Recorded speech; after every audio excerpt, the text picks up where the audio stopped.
Welcome to William Steele, True Crime and Steel Spotlight Television. This is William Steele with my guest host on Mafia Mondays, Nick Hey man, how you doing? Christopher's. All right, how you doing, Nick? I'm good. Everybody probably knows who Nick is. He's been around. He's hiding in the shadows over there a little bit, but he's a mysterious guy. But Yeah. guess what? He writes books about true crime with a focus on the mafia. He is one of the top mafia experts in the world, in my opinion. And so we're gonna have him on the show on a regular basis if he can make time from bless my show with his presence. Nick, how are you? I'm very good. Thanks a lot for the accolades there. Thanks. Hey, if we're not gonna promote each other, who's gonna do it, right, Nick? Yeah, you got that right. So listen, what do you have going on? Tell me quickly about your books. So I'm going to put them up on the screen. My audience can see your books in the description, links to your books, links to my books. We all do true crime here. We like to do the turnaround story too, and in my case, don't follow in my footsteps. We're not here to glorify anything. We're here to shed light on these issues and these nightmare stories that historically were part of our past, and in one way, shape, or form, especially if you grew up in New York. Tell us about your books, Nick, and your little bit about your background again. Oh, well, the books I've written four of them so far. I'm working on the fifth one now, almost done. They all, are, like you said, they're all like mob related, true crime related, every one of them. Two are fiction, two are nonfiction. One I'm trying to make it to a film as we speak. Um, I'm actually right now trying to prepare a fundraiser, not for the feature, for the film itself, but I want to create a teaser for the film to, interest investors, stuff like that. It's called a proof of concept. That's what it's called. So I'm planning on working on that currently. Looking for a location and a venue and blah, all that stuff that comes along with it, which takes a lot of time. So, I'm looking to raise funds so I can shoot the teaser for the first book, Destinies, which I want to make into a film. I have actors already interested in being part of it. No A-listers, unfortunately, because that takes money. So we do have some guys, guys that I know William even knows. Lou Venaria from Bronx Tale, Al Lydia from Boardwalk Empire, Lou Martini Jr. from Sopranos. Um, God, who else? Artie Pasquale from Mob King. There you Um, so I have all those kind of guys that are interested in being part of it, for sure. Armand Asante, who's a friend of mine, is also interested, but he's on a different level, obviously. So so he wants to know, hey, where's the money? He Basically, he played Gotti in the best Gotti movie ever made. period. You said it. That's exactly right. He's welcome to come on the show if he ever wants to come on. And Yeah, you talk about A-list people. There's people that are blowing up that are getting real big, and a lot of these A-listers, some of them, they're pricing themselves out of the market because a lot of up and coming talent. I'll give you an idea of some. Bruce Sosa, you know who Bruce is? yeah, I know Bruce's. Bruce is incredible, man. He plays a hell of a gangster. He's a guy. He's a actor, that big, scary looking dude with a heart of gold, man. He's a very good friend of mine, and yours truly. I might not be the scariest looking guy around, but I used to be a jewel thief, and I have tens of millions of fans because I have A&E Network on my side with Inmate to Roommate. So if you find a spot for me, let me know. Well, look, if I get the funding, then we'll see what we can do. I mean, that's the first thing. That's how it usually starts, or it begins actually. So that's that's one of my books. I mean, I got part two, which is the fourth book of the first I'm one. just curious. Do you have like a line item? Do you know how much you need in total to do production? I know these things always fluctuate, but what's your ballpark? Well, produ- basically, because I was with a production company before, but I'm not with them anymore. They're great people, but just wasn't working out. Right. Um, the budget usually it could be done without A-list. I'm talking about. It can be done for maybe about 2 million, maybe even a little less. Right. I mean, but if if you want to really done right, really well, this is for the future now, not for the teaser I'm trying to do. Um, yeah, 3 million is basically done right. Like I said, you could do it for a little less and save on certain things. It all depends.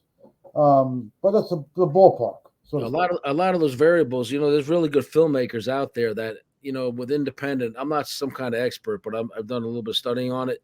You can get people that are really hungry for some screen credit and want to be associated with projects that would do it for, next to nothing. But you got to watch the quality you're going to get too. So, 100%. I mean, the production is one of the biggest parts of a yeah, good movie. The act is important. Don't get me wrong, but your production stands out a lot quicker and noticeable than I think an acting. yeah, Um, yeah. Granted, the acting could possibly carry the production, but that's rare. Um, The same thing I noticed with locations. Like a lot of people have these gigantic homes on Airbnb or for sale. A lot of times they'll these guys doing independent films use them without even paying the fee if they give them publicity somehow that particular location was used, and it helps their sales. It helps their Airbnb rentals. 100%. I would agree with that. Fortunately enough, location is not my issue. For doing the film, I have a lot of assets when it comes to that. It's just raising the funds to actually pay the actors and the production company, whatever. It's When you're ready, I'll be glad to help you promote it. You can put one of your sizzle reels or your teaser up on my channel. I don't have a problem helping you out. Where do you anticipate filming most of the show? Long Island, Brooklyn, Queens? Where are you going to be? well, I mean, look, it all depends on who comes on board. Now, if I get a production company that is, let's say, in I don't know, not in New York, and we can get away with filming, let's say, in Atlanta or Houston or whatever. Certain places you can get away with it because you're saving on tax credits. Right. So it depends where. Canada, you can get away with it too. But then again, when you deal with that, then you got to pay for hotel rooms and airfare, and sometimes it just says screw it, just do it right at home. Yeah, I know a lot of New York City scenes are actually filmed in Toronto, and people aren't even aware of that. No, I mean, like, I don't think really the general public really sits there and stares at the TV or the film or whatever. Oh my God, that's not there. I seriously doubt they really do, unless they're really knowledgeable. Right. Um, like, for example, movies like Donnie Brasco or Goodfellas or Casino. Um, when it comes to movies like that, guys like you and me can rip it apart in sense of what's reality and what's real. I don't Right. mean locations. I mean the storyline. Right.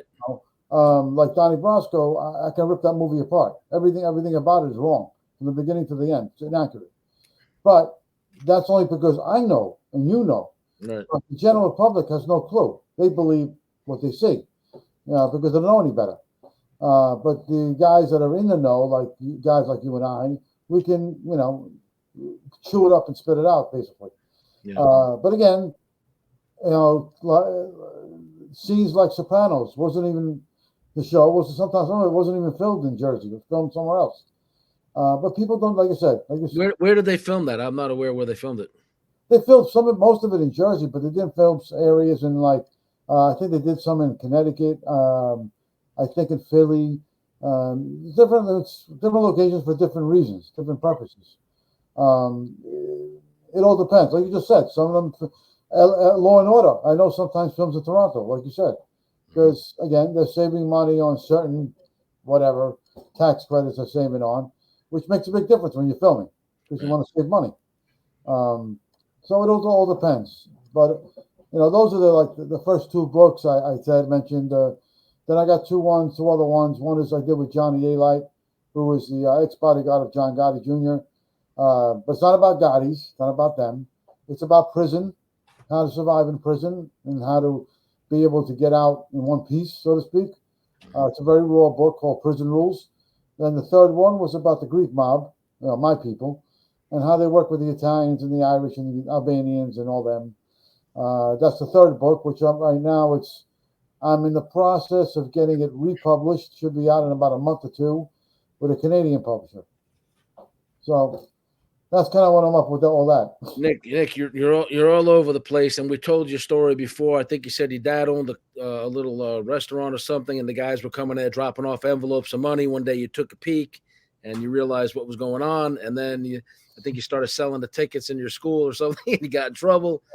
I remember. Yeah. So you guys can watch my previous interview with Nick. We're gonna move on now. He's established himself. He's a mob expert. Okay, so we're gonna support him in his movie he's creating. And you and I have heard of each other. The first time we met was around the holidays. I went to New York for the screening of Silent Partners, Cyril DePazio film.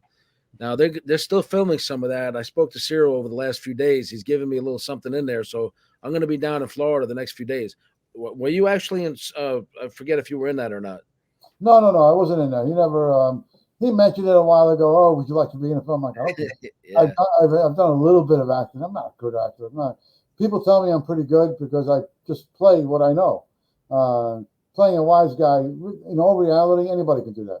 It's not that hard. exactly, It's an easy, exactly. unless unless the character you're playing has a dual personality, has a different, like Al Pacino played Michael Corleone. Right. That's a freaking hard role to play. Yeah. It's Marlon Brando did play Vito. See, it depends on the role. I mean, playing There's obviously much more scrutiny on the lead of these type of movies. You know, the lead guys. So I mean, just going, hey, ooh, ooh, I mean, anybody can do that. I mean, a moron can play that. I mean, it's not that difficult. I mean, like Paul Squitieri, Tony Sirico, who played Paul Gutierrez from The Sopranos. Tony, in all reality, rest his soul, he wasn't really a great actor. Well, he just played himself.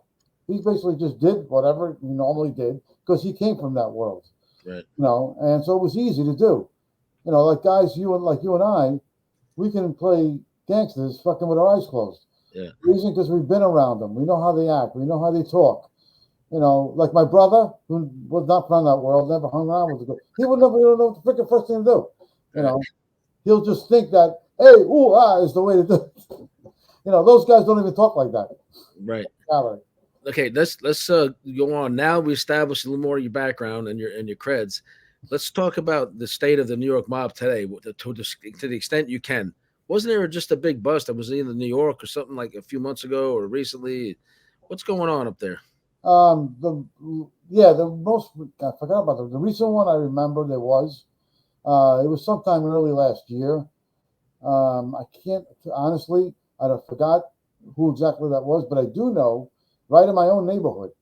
I think about the same year. I think it was last year or the year before that. Right. There was the Pepitone brothers, Anthony and his brother. Mm-hmm. Joe, I think it was Joe and Anthony, I believe.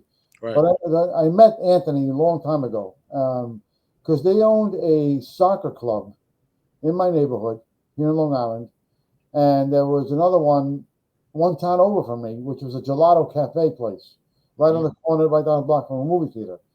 And these two places, they used them as a bookmaking operations, and they made a book, whatever, gambling, bookmaking, all that kind of stuff. And they had two other locations in Queens, and they did a big sweep. They arrested all of them, and I went to both these places. I know them both because I went to both of them. I used to hang out at the cafe, the Gelato Cafe, and it was in Limbrook, Long Island. Yeah. And I think the reason why they were able to last a bit of time, because these two areas where I'm at are very quiet. Not an area you think wise guys ever freaking even bother hanging out. Since, I mean, there was many guys who hung out here many, many years ago. Not now.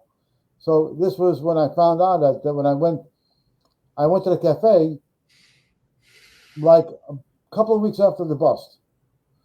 And no, I'm sorry, week or two before the bust happened.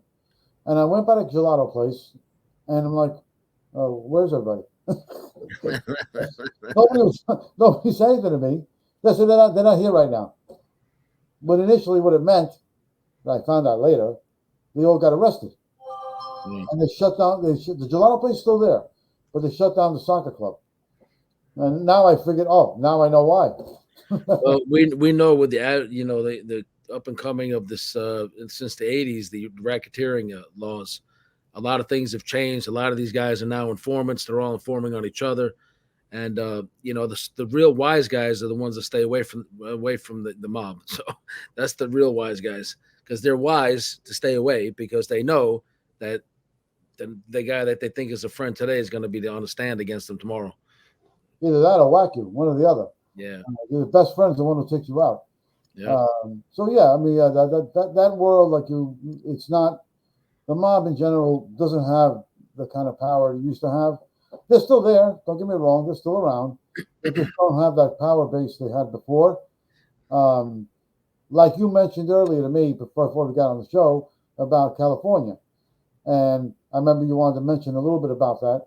And there's no mob in California anymore. There was, but the last known boss, so to speak, was Tommy Gambino, Mm-hmm. uh, who was related to Rosario Gambino, and he was the last known boss in L.A.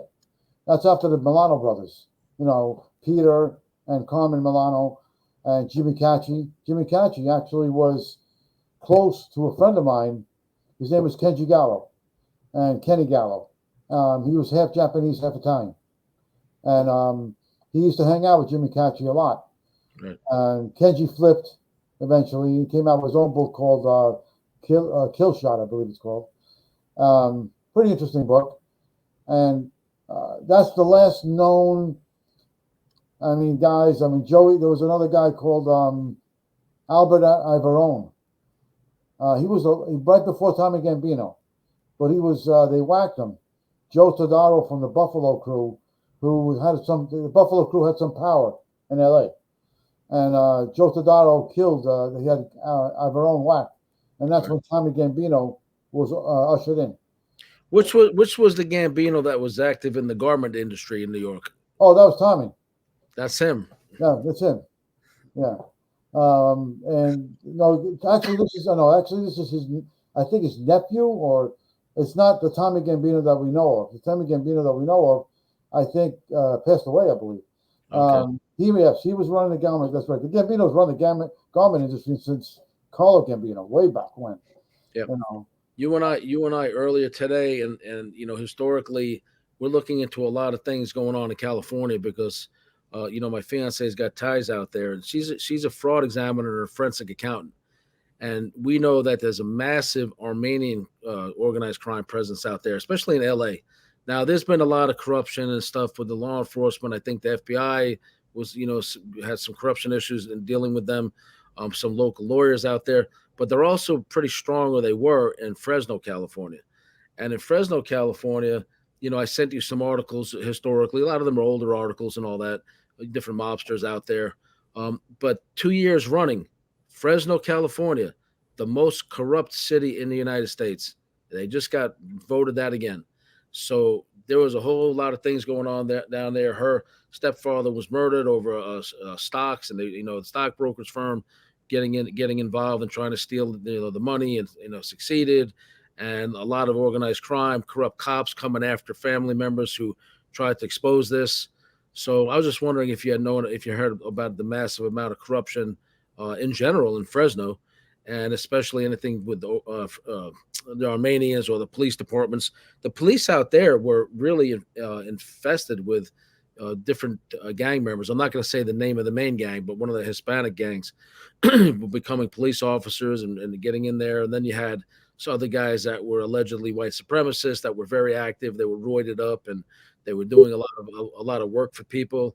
There was a chief that was accused of killing his right hand man, the chief of police or whatever he was, and I think he's mayor now. So, yeah, Like I don't know. It's alleged. It's suspected. It's this. It's that. They said suicide with a shotgun to the chest. A guy who was happy and was just hanging out with his kids. Is he really gonna off himself? So we're going off of reporting and that's been in the newspapers, and this is my opinion, and it has been voted the most corrupt city 2 years running, and before that at different periods. So wow, that's crazy. I yeah, don't know. I know there's an Armenian presence. It's always been an Armenian presence there for a long time. yeah, Um, their extent of their power was, I think, more prevalent now than it's been before. hmm Because you have the Italian wise guys there. We have a lot of in California is like loaded. I mean, you got the Mexicans, you have the some Colombians, you have the outlaw gangs, the motorcycle gangs rather. And there's a lot of them, all over California. So there's a lot of like vying for power. Who's got more? Who's got less? You got the Chinese triads that are there big time in all the Chinatowns. The Yakuza from Japan. So there's a lot. There's just too much. I think there's too much uh, different types of crews. It's almost the same issue in Canada, Montreal, Toronto, Right. similar situation, where you have too much different kind of crews trying to vie for power. And like in Canada, I mean, they have problems with the mob and the motorcycle gangs. They're at each other's throats, pretty much. So I think there's a similar problem in California, like you're saying.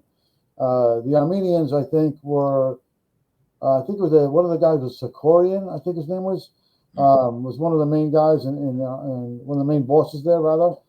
The Armenians I think, have a similar um, base, how you say, hierarchy, sort of like the Italians in some degree. Um, Not so much where they're who reports to who kind of a deal, but I think they have a similar kind of structure. Um, I have some Fresno experts in the family, and I was at school the other day that the Armenians came in many years ago when they were basically giving land away. They got all that land and they irrigated it, and so they've become big landholders there, and they really became entrenched in Fresno. Well, the Armenian people in general, because I know Armenians only because I'm Greek, so the Greeks and Armenians were friends. We're very tight because we have a similar enemy, the Turks. So the Armenians are very good with money. Right, They're very wealthy people, and they know how to cultivate their wealth. right. So that's not surprising to hear. They're very good at that. Mhm. So when they want to take over a certain area, like you said, they buy areas out so they can control a certain section. I think it's the Armenians have a similar mindset that the Jewish people do, where they have a survival mentality, Right. how to survive, without getting eliminated, kind of a thing, because they went through a similar genocide, historically speaking, like the Jews did. You Right. know, when the Turks almost tried to annihilate the Armenians.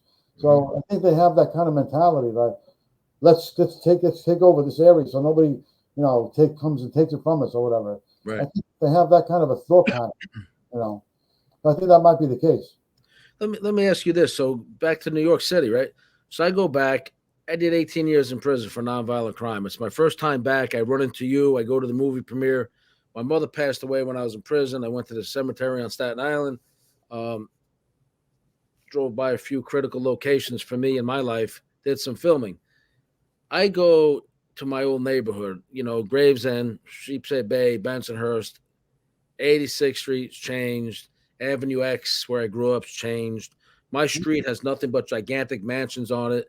Is now it's just like everything's been torn down and built up, gigantic homes. I mean, like mega mansions on my street, and everything's changed. It's beautiful in some regards. It doesn't really feel like home anymore.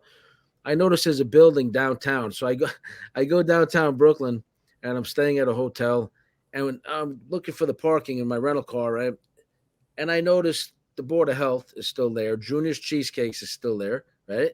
Hmm. From my memories, right? And the whole area is all built up with these gigantic, gorgeous buildings and residences and towers. And the Dime Savings Bank, I don't know if you remember, the old fashioned building there, from the 1800s is there. Right behind it, they built something called the Brooklyn Tower. Are you familiar with the Brooklyn Tower? I've heard of it. I haven't seen it, but I've heard of it. I want to say 102 stories, maybe 92. I forget. The biggest residential tower, I believe, in the country is in Brooklyn right now, and it rivals the World Trade Center. It's fully built up, and like up to 50 is rentals, and then everything above 50 you can purchase, right? And I stumbled across it because I was doing some filming around juniors, and I said, "What the hell is that going up into the clouds?" The Brooklyn Tower. So I remember when that area was nothing but central booking. What is that? The 84th precinct or something? So right behind my hotel, I see all these police cars and everything looks familiar. And I'm like, I got a sick feeling in the pit of my stomach. And I said, holy crap, man, that's central booking.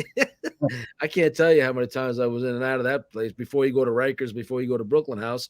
That's where the police precinct would drop you off. and you sit there and rot for a few days waiting to go to first appearance or whatever, and then they decide what to do with you. But that man, Brooklyn's changed. Coney Island too. So Coney Island from my house, you could walk whatever a mile, whatever to go, to go over there. And I couldn't believe the changes in Coney Island. I remember 15th Street. If you know anything about Coney Island, was mob controlled. It was like the first Oh, or second street, and they had Neptune Avenue. But what's going on there now? They still got anybody's got a foothold there? Or is this just completely like nothing yeah. like the old days? Brooklyn in general has changed.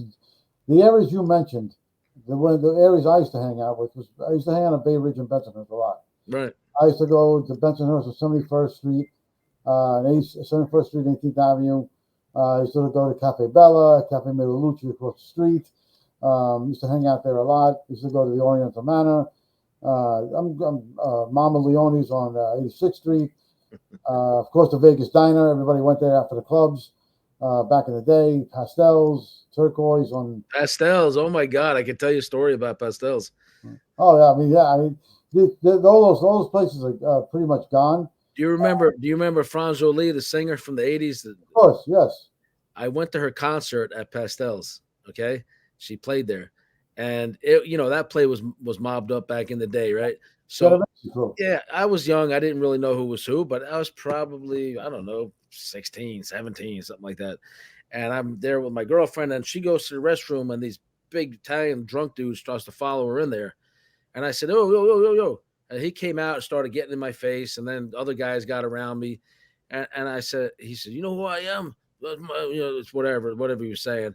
I said, "I don't give a crap who you are. You don't follow my lady in the bathroom. What the hell's wrong with you?" So the guy slapped me in the face, right, just as my girl was coming out. And I said, "Okay." I was surrounded by a bunch of wise guys, right? During this concert, the place is jam packed. He slaps me in the face. Listen, I didn't take much. I was the guy who had the Napoleon complex back then. So back then it was all about pretty quick. So I went home to go get something and go back, and she wouldn't let me out of the house. I was going back to wait for this guy to get off work. I got you in. Pastels. It's where it happened. Pastels. Yeah, Pastels was Genovese and crew owned it.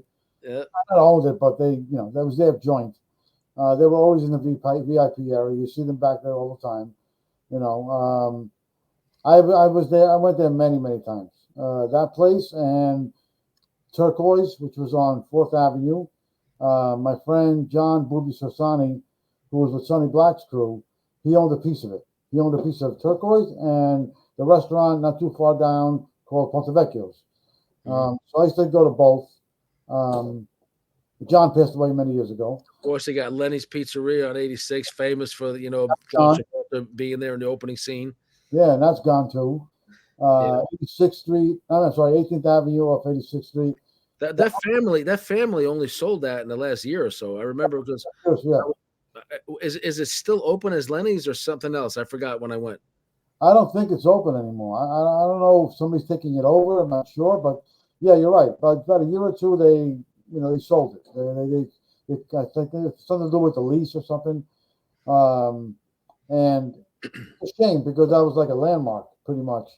And just along 18th Avenue and 86th Street, now it's all Chinatown. It's all Chinese. Gravesend with Will DeMayo, they seen part of season 1 was in Lenny's. I don't know if you remember that scene. Holy crap, that place is still there. I'm not a fan, and I don't watch the show. It's funny, but I guess it was. I don't really know. I don't follow it. Okay. You got to do a drama series yourself. So I'm trying to put together a drama series and a film. But I'm very, very, very, very, very early on anything. It's more like aspirational with like a skeleton of a story right now. So yeah, it's a very difficult road. You have to have a lot of patience, and sometimes the patience reaches an end at times. And I've at times thought about stopping, quitting, whatever. But then you wake up and you're like, I got this far. Let me not stop. You know what? I was behind the curve 18 years on all this technology. I didn't know how to use the iPhone, this, that, the other thing. Now I use AI for a lot of my research. If I'm writing books, I stick a chapter in there. It cleans up the grammar in 2 seconds flat. the spelling and all that. Um, Unfortunately, people cursed the car when they came out. Oh, it's evil. Or the airplane. Oh, you're not supposed to fly. God wouldn't want that.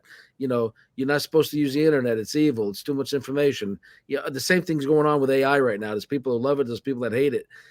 Yeah. I'm so far behind the curve. I have no choice but to use it because now I just speak to my phone and these different AI programs and do whatever the heck I want. And honestly, Nick, I'm going to give you some encouragement, and I'm guilty of this, the procrastination and the putting things off and thinking everything's difficult. I'm the opposite. I look at it like everything's easy once you know how to use this damn technology, right? So, but what I don't know, my girl helps me with. And what she doesn't know or gets, maybe loses patience with me for asking the same thing 37,000 times. I now can go to AI and figure it out, or go to YouTube, watch a tutorial. So, okay, you're trying to do an independent film, blah, blah, blah. Guess what? I think the process is getting easier than it ever was because you don't have to go through a phone book and call 57,000 people. You can network through people like us. We all know different people. You're on the internet, you're on Facebook, you're on AI looking, hey, what's the proper, steps to take to do something? You Hmm. know, it's so easy, but it's really still is a matter of devoting the time and staying organized. So Yeah, you're right. It's a matter. It's true. The only thing about what you said about the networking thing, I agree with you, and I've done that. right, The problem is, I think that I found is a lot of people say talk more than they do. Yeah, we'll do. I'll help you with this. Yeah, we'll do. And they don't do anything. So it's like it's good making connections. I totally agree. Like I'm very happy to have met you and everything, and I would love to help you in anything, of course. thank you. But guys like us are rare. We like to help people. We like to assist if we can. I'm not looking for any money from it or anything like that. I'm not like that. Just a little bit of appreciation is great. But a lot of people like that, there's very few of us out there Yeah, that do that kind of thing. So it's very difficult when you're trying to accomplish something like you and I are trying to accomplish. AI, I'm not for it. I don't agree with it. I don't like it. I I think, know. I remember you told me that before. yeah, it doesn't scare me. It worries me. It doesn't scare me. It worries me only because it look like the internet, like you're saying. The internet's a great thing. Don't get me wrong. It's good, but it has a lot of bad points too. Oh yeah, And it it makes the generation, not our generation. Our generation is different. Our generation, we were born where we learned the hard way how to do things. So for not even my son's generation, the generation before my son that's coming up now, or even my son's generation, he's 25, um, they learn things too easily, too quickly, lack of effort. Oh yeah, let me just do this. Blah, blah, blah. Oh, there it is.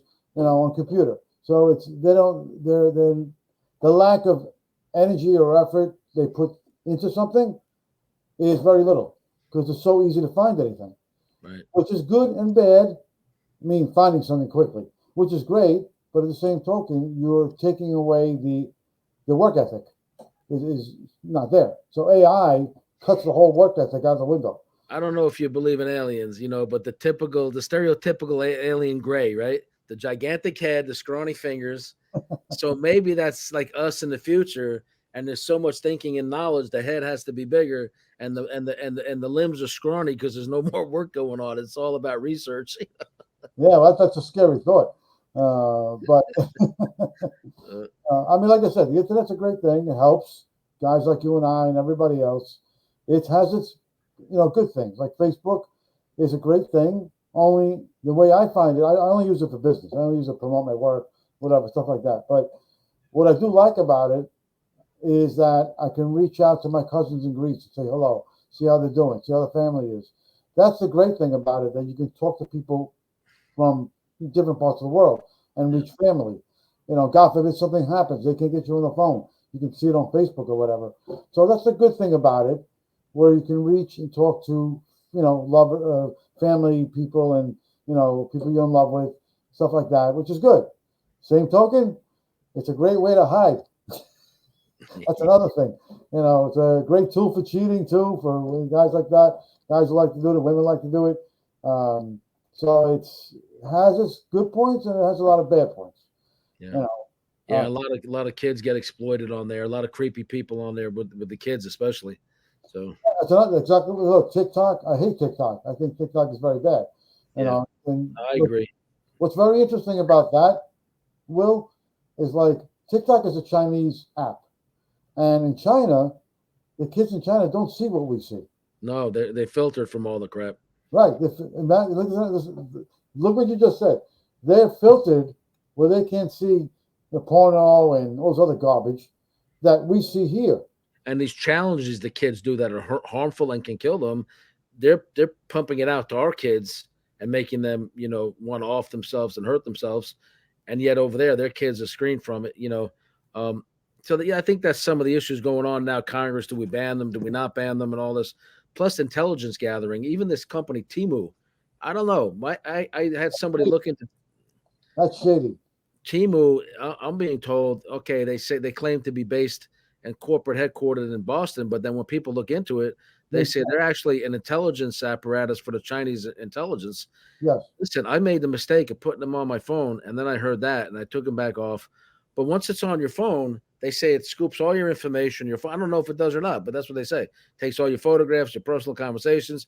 It embeds itself, all your passwords. It gets everything. So now the Chinese can shut down everybody who's ever downloaded it. Allegedly, it's my opinion. That's what I've heard. That's what's been reported. And then if you stay with it, they'll send you like 20 messages a day reminding you to buy shit you don't even need. So somebody said, if that team who sends me one more email today, I'm gonna break my phone. But look what you just said. How they can tap into your personal information. Yeah. So all this technology is great. It's interesting, but it's also very harmful. So it's one thing. What my grandmother, God bless her soul, passed away many years ago. When the computer first came out, that was what, back in 1991 or whatever it was. My grandmother looked at the computer and she says to me, "This is the devil. Beware." The woman was 100% correct.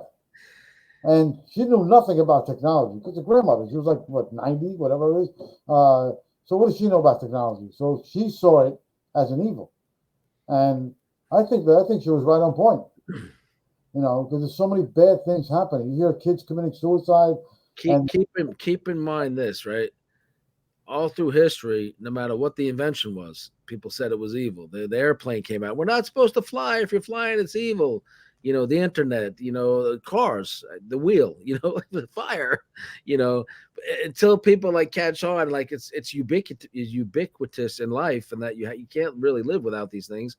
Look, I don't even know how to if I'm looking for even employment, right? So I haven't had a legit job probably since the 80s, except for my gig on A&E Network, right? And doing this. So I've been living outside the law for so long. If you told me how to, I have a resume now. I made a couple of, one that's just like the entertainment side. One is like my professional resume. And if you told me how to use Indeed and all these services, a while back, I would be like, what is that? What are you talking about? I don't even know what's Craigslist. What's this? What's that? I came out of the Stone Ages, and when you're in prison, they don't want you to know all this stuff because if they're teaching you computers and giving you computers, one, guys are going to hack and do things they're not supposed to be doing while they have time on their hands.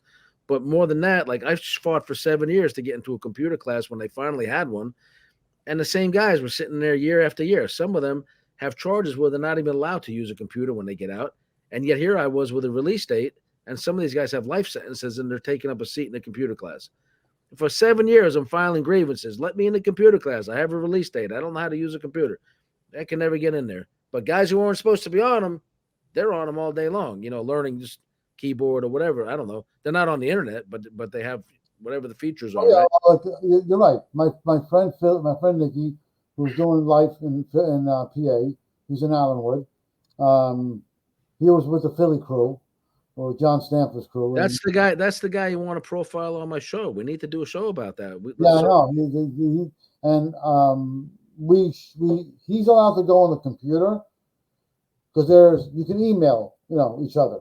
They have called JPay where you can pay them. I had JPay. It's just it's a tablet just for email, basically. Yeah, and I sent him. If he needs any money, I sent him some money to his commissary, whatever. So we exchange emails sometimes. So that's the only time he's allowed to use the computer. But when he's doing it, somebody's standing right behind him. He's got a CO looking over him to make sure he's not doing anything stupid, and he's only sending an email. And they monitor the emails anyway, so they Yeah. see everything I'm writing, everything he's writing. So that's the extent of how much computer he could even be on. If you send too many photograph attachments, like of you just in your normal life, that'll hold up him getting the email, like for extra days until they review the photos and they review this and they review that. Mm-hmm. It's funny because one of these big gang members where I was a law clerk, say, so I was always helping people that were innocent or needed medical care, grievances.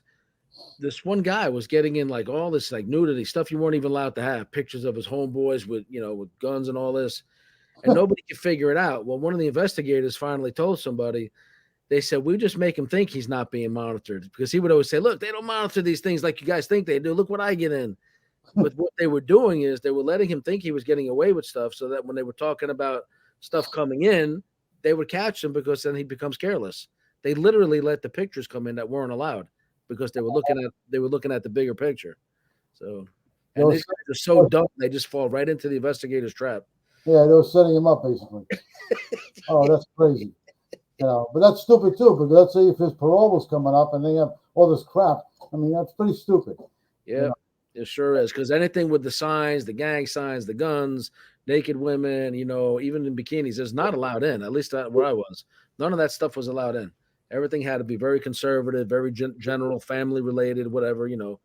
Um, but yeah, these guys who got it in thought they were slick. They didn't realize they were being more closely monitored than anybody, because those were the guys bringing stuff in or putting out hits on people. So Well, it's funny because it's funny you said it. When I went to see Nicky a couple of years ago, he was in Allenwood, and he comes out to visit me. I'm in the rec area, in the cafeteria area, waiting for him to come out. So he comes out. He's carrying a box.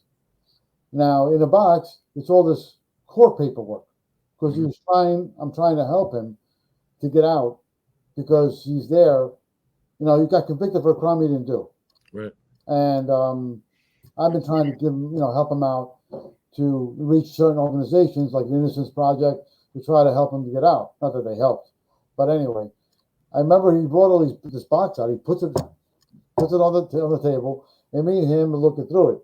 And he looks at me. He goes, "Look at all the guards." I'm like, "Yeah, what about them?" He said, "They're all looking at us." I said, "Why?" He says, "They hate the fact that I took all these court papers out and put them onto the table. They don't like that because all the other inmates are looking at him and they're saying, 'Wait a minute, why can't I do that?'" And I'm like laughing. I'm like, "Are you serious?" He goes, "Yeah." He said, "Look at my friend across. A guy that was across from us was from the Latin Kings, and he came over to say hello. After his guest left, he came by to say hello to Nicky and say hello to me. And I hear him saying, he says, these fucking guys, they're shitting their pants now because they don't like what you're doing. Now every freaking inmate's gonna come with boxes every week now." Well, the inmates are haters. They don't want to see anybody getting help, even though they pretend to. And then Yeah, the officers look at it like this: the second you handle that box, they gotta go through every page of it, making sure you didn't give them anything, And then they might not even give it to them the same day. They'll say, "Hey, we'll get this back to you tomorrow," and then they'll put a dog over it. They'll put it through an ion machine. They'll put it through an X-ray machine. They do a whole bunch of things to it. After it's very rare. I've never seen anybody be able to bring out their legal work to a non-attorney visitor, unless you have I some. was surprised too, but he brought it out, and I wasn't giving him anything. He was Did, giving me. did you go in as a journalist or something? Maybe you got some journal. Okay, there you go. We use that as a thing. Right, And that, right. that kind of worked. And Uh, that's smart because you have the credentials. I now have the credentials. I can do the same thing. So, well, the interesting thing is over there, when I went there, the second time I went there, Nikki put my name there, and unfortunately, when I got there, they when it, I drove there. It took me 4 hours. They looked at the log, and they're like Nick Michael, which is my middle name. He's like, I'm like, no, it's Nick Christopher's. I showed him the ID. This doesn't match. I said, "Are you joking me here? I drove 4 freaking hours. No, can't let you in." And they got Nicky on the line, and Nick goes, "No, that's him. He's here." Yeah, but the name don't match. Sorry. Nick was furious. He was forget about it. I got so mad myself. They wouldn't let me in. I had to drive back home. You Oh my believe it? God. I was so freaking pissed. And the next day, I wrote a letter to the warden, complaining like this. It was me. I've been there before. Ain't the first time. And she's like, "I'm sorry, but the names have to match." I'm like, "Are you joking?" I know one guy that had been down for like 20 years, and like his last visit was, I don't know, a month before his release. His wife, 3 kids, I think somebody else in the family for his final visit, and all of them were killed in a car crash on the way to visit him. Oh my God. Yeah, there's so many horror stories, man. It's Well, you know what the worst thing about that, what you're saying, Will, is that when they lock you, when they send you away, they purposely put you somewhere where it's very far from where your family is, just to make things difficult. yeah. It's just all right. Nicky got a little lucky. He ended up in Allenwood. His family's in South Philly, so it's not so bad, you know. But somebody like my other friend Spiro, who was head of the Greek crew here in Astoria, in New York, he was also in Allenwood, but his family's in New York. Oh, it's a 4-hour drive. It costs money. They gotta get a hotel room. They do it purposely to make your life difficult and make the inmate's life difficult. Yeah. Which I think is pretty sad. In Florida, it's a super long state, so everybody generally is from South Florida wants to get back to a prison in South Florida. If you get sentenced to South Florida, they'll send you up to the Panhandle, and the guys who get sentenced in the Panhandle, they send them south away from their family. They want to make the first, your first part of your bid very difficult, and their theory is earn your way back. Good behavior, you can start putting in for transfers closer to home. But there's laws in Florida now that they're supposed to be keeping you, I think, within 200 miles of family, or I forget the policy. But a lot of guys don't know how to enforce that. How to write a grievance and say, "Hey, you're violating your own policy. I'm 800 miles from my family. What the hell?" Well, yeah. Well, a lot of the guys are not, like you said, a lot of guys are probably not familiar with that rule. Right. And what doesn't make sense to me is that, okay, you want guys to go to prison, but you want them to come out and be model citizens, but yet you're treating them like shit. You don't. Like Nicky, for example, was in the hole one time for almost a year. Can you believe it? Yeah. To me, that's like human rights violation. You put a guy in a hole for a year. That's insane. And you know what's something funny? Will, he called me from the hole. He called me on the cell. I'm like, "How are you calling me? You're in the hole. Don't worry about it. My friend slipped me I couldn't stop laughing. Then he sent me a picture of him in the hole. He had food under the bunk. I'm like, "How'd you get that stuff in?" Oh God, it was hilarious. Yeah, if you have money in prison, you can still get whatever you want. There's good officers and bad, obviously, but many of them will bring you whatever you want for money. I've seen officers come in there completely broke down with nothing, holes in their sneakers or whatever they're wearing to work. And within a few months, once they get hooked up and they're bringing dope in, they go for, like having big chains on and brand, $200-$300 sneakers, and they're driving a broke down car. And then you look in the parking lot and they got a brand new Corvette or something. Yeah, that's a pretty good. Some of them, like you said, some of the prisons are pretty corrupt. It depends. But they don't realize the inmates are bragging to their buddies about who's bringing them what, and those buddies want to transfer, and they get mad at their buddy, and then they'll tell the investigator, "Hey, I'll tell you what officer's bringing in such and such on this day if you guarantee me a transfer back, to this area, that area, for cell changes, for jobs." These guys, they tell on each other for any damn thing. So none of it lasts, and then the corrections officer's got his mugshot on the local news, or hers. A lot of women do that. Yeah. They get taken in by these charismatic criminals, and they end up bringing them in dope and all this nonsense, and then they find themselves in prison. Yeah, it's scary thought. I don't remember one time there was one that an inmate impregnated a CO. There's a lot of that going on. In fact, Florida made a law that it's like a felony because it's on the line with a rape charge now, because people that are in prison are deemed not to be able to consent. So if a woman comes up pregnant, that officer is going to be going to prison. they're going to be put on child support, all kinds of stuff. So, Really? um, Wow. yeah, that law came out a while ago in Florida. I don't know how other states handle it, but it's a felony now for them to have relationships with prisoners. Um, I had a few things go on there with different females, but at the time you just keep it under wraps because if you tell anybody what's going on, they're going to inform on you. They're going to tell somebody. They're gonna be mad at you one day, and they're gonna tell it. So, listen, Nick, we're going to wrap this up. If you have anything else you want to talk about or promote real quick, we're going to get this on Steal the Spotlight. And I want to talk about your friend's case. I want you to send me information and let's set aside another day or maybe even later on tonight. Come back on and do a story about it. Even if we get 30 minutes introduction about the case, I can study it real quick and we can come back and we come back this evening if you'd like. All right, let me see what I can grab. I don't know how I'll be able to get it to you. It's all hard copy, but let me see what I can manage. If there's a video or an overview of the case, that's all I would need initially, and then we'll do like a 30-minute show based on that. 30, maybe 30 minutes. Okay. It'll be separate. All right. Sounds like a good idea. All right, everybody. Check out Nick's books in the description. Now, my books are there as well. And you see, I put it on the screen. I'm learning how to use some of these features here. So, all our books are available on Amazon and in the description. So, Awesome. you guys, you know what to do. If you like the show, I would appreciate it if you hit the like, subscribe, and all that. Tell people about it. Share this around. Check out Nick's work. He's got good things coming up. More books probably, and I know movies. So, in his future. So, yes. Thank you again for joining us. Hopefully he'll sign on as my co-host here. It's kind of unofficial now, but we can call this Mafia Mondays. There you go. Thanks a lot. Appreciate it. All right. We'll help you out here. Thank you for coming on. Thank you.